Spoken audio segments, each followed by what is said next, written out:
Bonjour à tous, alors dans cette vidéo, on va voir comment on calcule les limites aux bornes du domaine de définition d'une fonction rationnelle. Un petit travail spécifique. Les fonctions rationnelles, ce sont des fonctions qui s'écrivent comme étant le quotient de deux polynômes. Vous avez un polynôme en haut, un polynôme en bas. Voilà ce que c'est qu'une fonction rationnelle. Alors la plupart du temps dans les exercices, on vous dit voilà, calculer la limite en plus l'infini, calculer la limite en 2 ou limite à gauche et à droite. Mais c'est bien de comprendre et de connaître le processus en entier, voilà, sans aide, de se dire ok, quand j'ai une fonction rationnelle, en fait, en quelle valeur il faut que je calcule les limites, en quelle valeur ça a un sens, ça a un intérêt de les calculer. Alors, regardez, il y a un espèce de petit plan ici. La première étape, ça va être de trouver le domaine de définition de la fonction f. Une fois qu'on l'aura trouvé, on dira bon, je vais commencer par les limites en plus et en moins l'infini. Et pour ça, on fera les factorisations forcées. Troisième étape, qu'est-ce qui se passe? Non pas en moins l'infini et en plus l'infini, mais en les valeurs interdites. Il peut y en avoir plusieurs. Pour chacune de ces valeurs, on aura besoin du tableau de signes du dénominateur qui nous aidera à effectivement calculer les limites en chaque valeur interdite. Pourquoi je dis les limites? Parce qu'il faudra distinguer la limite à gauche et la limite à droite, parce que bien souvent, ça ne donne pas le même résultat selon qu'on se rapproche de petit a vers la gauche, par la gauche ou bien par la droite. Alors, travaillons sur cet exemple-là et essayons de mettre en œuvre un peu ce petit plan. On fera un deuxième exemple, peut-être un peu plus compliqué pour voir que finalement, c'est la même chose. Pour cette fonction, qui est donc une fonction rationnelle, qu'on pourrait aussi qualifier d'homographique, on a bien un polynôme du premier degré divisé par un polynôme du premier degré. Donc la première étape, c'est de travailler sur le domaine de définition. Le domaine de définition, ici, comment il se trouve et comment il se trouvera pour toutes les fonctions rationnelles du monde? Eh bien, il se trouvera en analysant le dénominateur et en se disant, attends, il faut que ce dénominateur, il ne faut surtout pas qu'il soit égal à 0, parce que si c'est égal à 0, je suis en train de diviser par 0, ça n'a aucun sens. Donc il faut que j'aille à la recherche de ces valeurs interdites en résolvant ma petite équation dénominateur égale 0. Voilà, si je résous cette petite équation, 4 moins 2x égale 0, eh bien j'obtiens assez immédiatement x égale 2 comme unique solution et donc comme unique valeur interdite. Je peux donc conclure le domaine de définition, c'est R privé de 2. Et c'est un domaine que je pourrais également écrire, si je le voulais, bien que ce soit un petit peu long, moins l'infini jusqu'à 2, union 2 plus l'infini. Voilà, l'écriture comme ça en extension avec le symbole de l'union permet de voir quelles sont réellement les bornes de ce domaine de définition. Je vois bien qu'ici, comme borne, j'ai moins l'infini et plus l'infini bien sûr, mais j'ai aussi une coupure en deux, ce qui va m'obliger à calculer combien de limites? 4. La limite en moins l'infini, la limite en 2 en venant de la gauche, limite à gauche en 2, limite à droite en 2, et la limite en plus l'infini. Voilà. Donc la connaissance fine du domaine de définition permet d'anticiper, de se dire voilà, j'aurai toutes ces limites-là à calculer. Ok, on commence par le plus simple, je ne sais pas si c'est plus simple, mais on commence par celle peut-être qui demande de moins d'efforts, c'est les limites en moins et en plus l'infini. Pour ces deux limites-là, eh bien, c'est la même technique, donc on va la faire une fois en amont. C'est la technique de la factorisation forcée, que vous connaissez aussi sur les suites, c'est la même, d'accord? Quand j'ai un quotient de polynôme, un polynôme en haut, polynôme en bas, eh bien, donc en plus et en moins l'infini, qu'est-ce que je vais commencer par faire? Eh bien, par aller retravailler cette expression en factorisant par l'élément le plus fort en haut et l'élément le plus fort en bas. C'est-à-dire que f de x, je vais en haut factoriser de manière forcée par 3x, et puis en bas, je vais aller factoriser par moins 2x. Voilà. En factorisant par 3x en haut, 1 plus 1 sur 3x. Voilà une factorisation forcée qui m'a permis d'obtenir une parenthèse qui va tendre vers 1. Et en bas, même chose, quand je factorise par moins 2x, mon premier élément, je le réécris, c'est 4, et je le divise instantanément par moins 2x, et le deuxième, plus 1, bien sûr. Une fois que j'ai fait ma factorisation forcée, qui, entre parenthèses, est valable pour tout x différent de 2, parce que quand x égale 2, je n'ai pas le droit d'écrire ça. De toute façon, quand x égale 2, je n'ai pas le droit d'écrire ma fonction, c'est-à-dire que 2 n'a pas d'image. Alors, je peux être aussi embêté par le fait que là, je fais apparaître des dénominateurs qui, s'ils sont égaux à 0, du coup, il y a un problème. Donc, en fait, c'est pour tout x différent de 2 et pour tout x différent de 0. Voilà, même si ensuite je vais aller calculer la limite en plus et en moins l'infini, donc ce qui se passe en 0 et ce qui se passe en 2, ça ne m'intéresse pas énormément. Voilà, mais en toute rigueur, c'est vrai que je devrais mettre ça. Alors une fois que j'ai fait mes factorisations forcées en haut et en bas, bah, je vais toujours avoir, pour des fonctions rationnelles, des petites simplifications qui vont s'opérer. Hein, parce que j'aurai forcément ici du x, bien du x carré, en tout cas une puissance de x. Donc là, la simplification qui s'opère, bah, c'est que je vois un x en haut et en bas avec un fois, donc je vais pouvoir barrer mes x, et il ne va me rester que 3 facteurs de, bah, je ne le réécris même pas, hein, voilà, 3 facteurs de cette parenthèse divisé par moins 2 facteurs de cette parenthèse. Okay. Avec cette technique de la factorisation forcée, eh bien nos parenthèses vont toujours tendre vers 1. Donc évidemment là il faudrait rédiger avec une structure par accolade, mais si je le fais sans rédaction, je me dis ça tend vers 1, ça tend vers 1, ça, bah, ce qui me reste ici, ça tend vers moins 2, ça tend vers 3, donc tout ceci va tendre vers moins 3,5.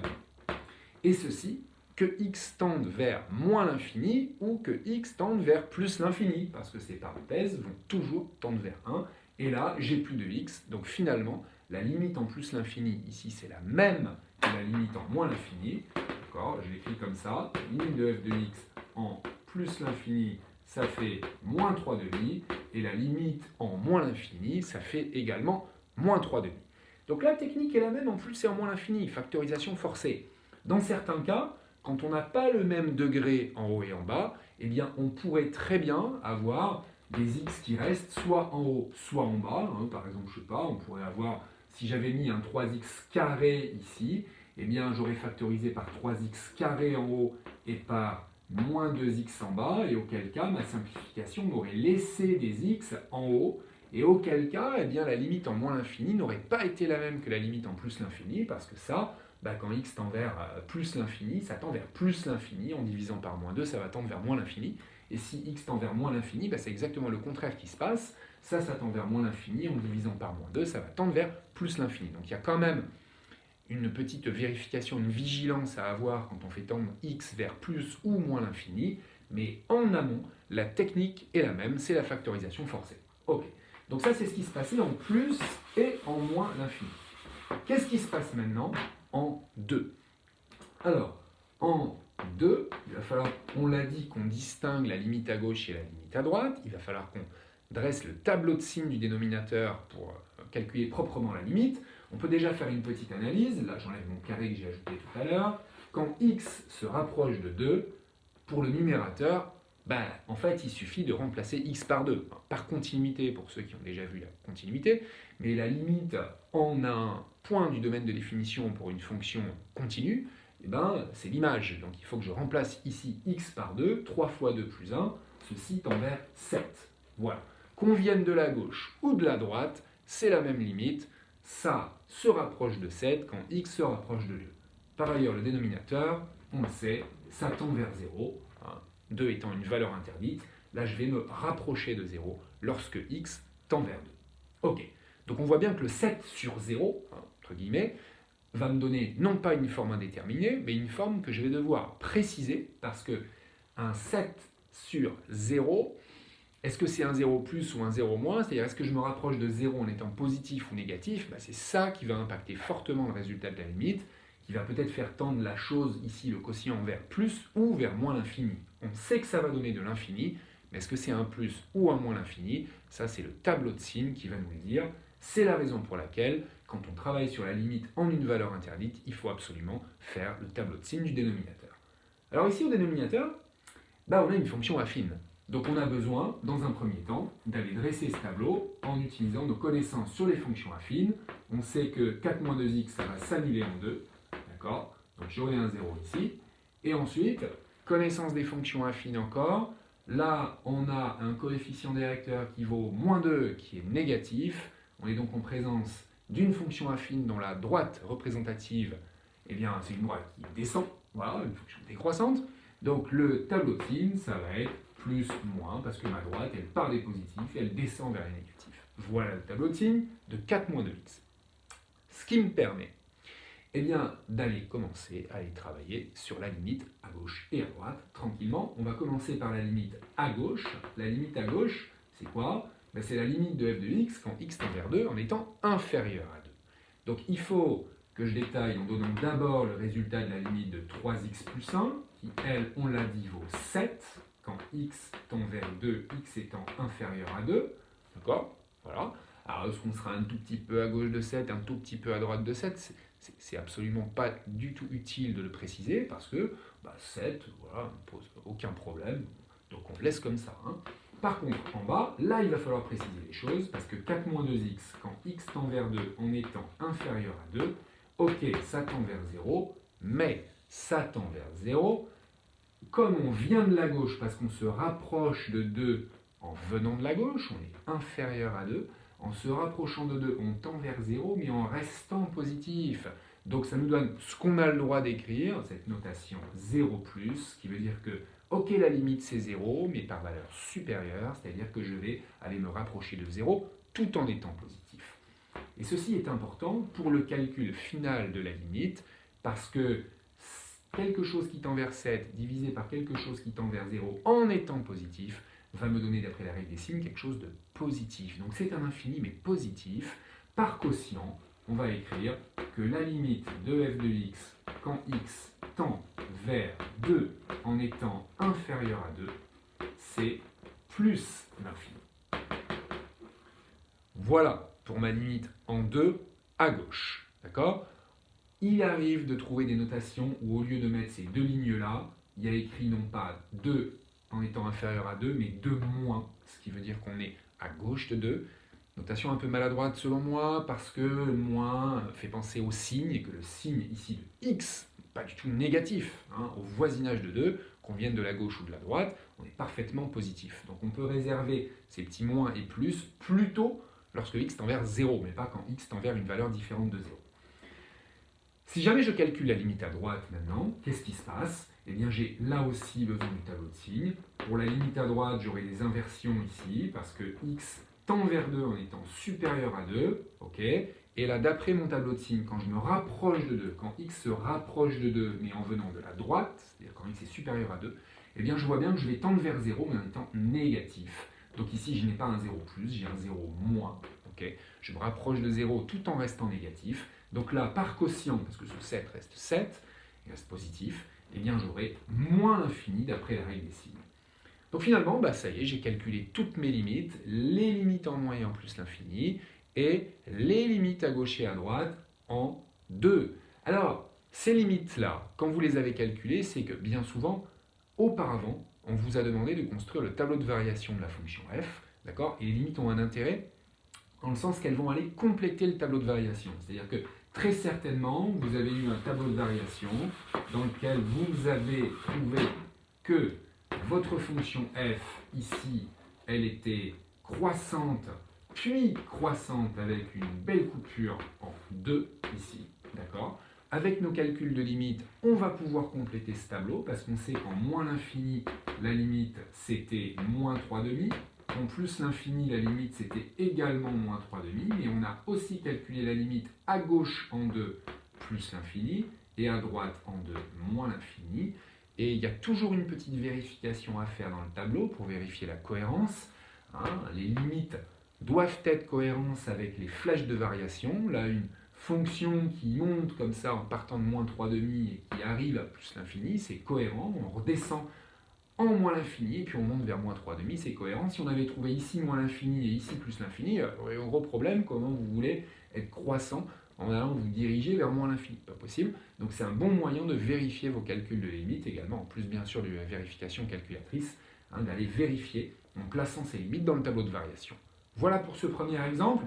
Alors, on peut donner aussi un deuxième exemple avec une fonction peut-être un tout petit peu plus compliquée. Voilà, si je vous mets par exemple celle-ci, x moins 3 sur x carré moins 3x plus 2, voilà, avec ici en bas un polynôme du second degré, je dirais qu'il y a le même travail à faire, c'est-à-dire trouver le domaine de définition. Ici, on veut savoir quand est-ce que cette fonction va s'annuler. Donc il y aurait à résoudre cette petite équation avec un delta, par exemple, ou bien en reconnaissant une racine évidente. Bref, on trouverait ici deux solutions à cette équation, ceci égale 0, qui seraient les valeurs 1 et 2. Voilà.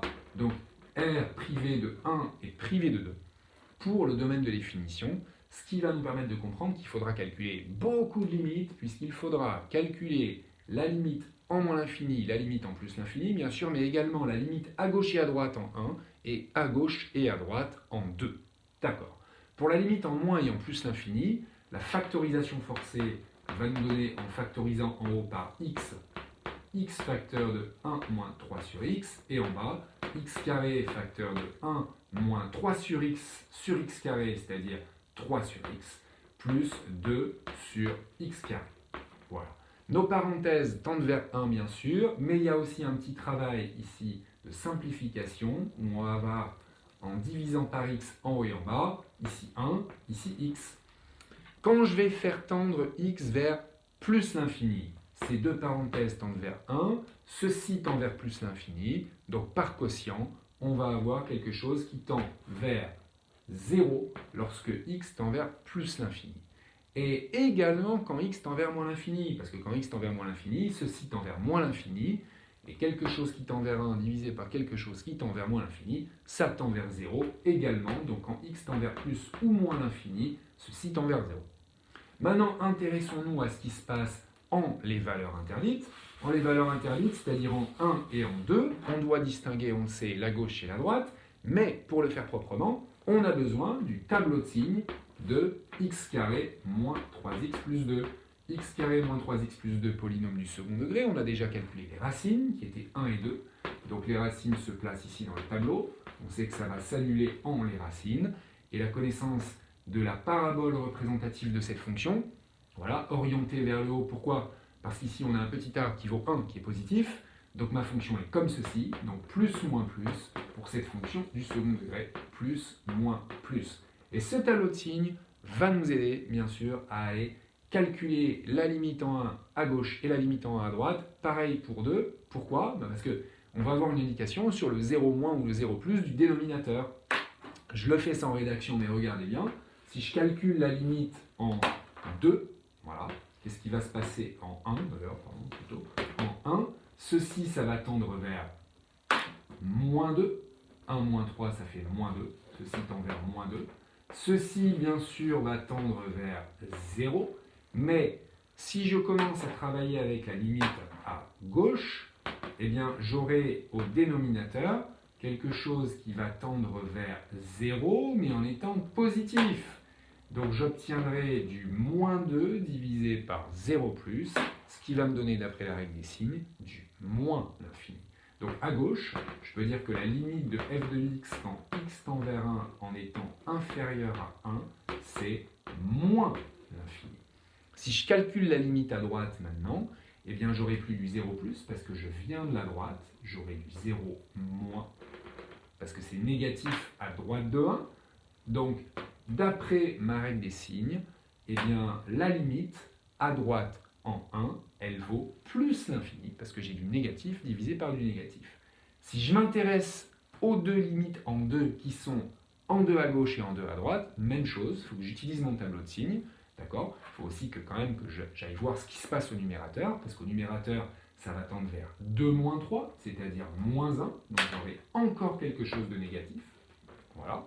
Pour ma limite à gauche, il faut que je regarde mon tableau de signes, mais quand je me rapproche de 2 en venant de la gauche, je suis en présence de x carré moins 3x plus 2 qui est négatif, donc ça va tendre vers 0 moins, d'accord? Donc quand x tend vers 2 en étant inférieur à 2, c'est-à-dire la limite à gauche, eh bien par quotient, cette chose-là va me donner du plus l'infini. Et quand je vais aller calculer la limite à droite, eh bien même chose, je regarde mon tableau de signes, f de x, enfin pas f de x, mais x carré moins 3x plus 2 va tendre vers 0, mais en étant positif, donc j'aurai un 0 plus ici, et mon quotient va me donner du moins l'infini. Voilà pour tout ce qu'il faut faire quand on veut travailler sur une fonction rationnelle et calculer les limites aux bornes. Eh bien, on a dit, domaine de définition, je repère toutes les limites que je dois calculer, je fais absolument le tableau de signes du dénominateur qui va beaucoup m'aider à aller préciser est-ce que ça tend vers 0 moins ou 0 plus en bas, et faire un joli quotient qui me permettra de calculer les limites demandées.